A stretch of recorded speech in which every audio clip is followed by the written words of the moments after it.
So for today's video, magpintura ta gamit ang white pintor brush o gas. Paghalo lang nato ng gas o ang white pintor. Butangan na to ang white pintor o gas.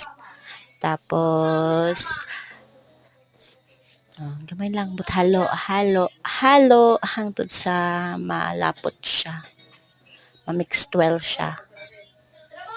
So mo to nag-brush na ko, nag-brush. Mo ni ang nitabo brush lang ko kanang stante akong mo na brushan para sa tindahan na siya. Medyo butangan na lang siya mga kuan ba, mga stock katinapa, mga noodles, may yan. So mo na siya finished product. Ano ko siya pintura. Nice siya no. Okay kay siya. Pintura by me na lang. So pintor na ko karon kay kabalo na ko mo.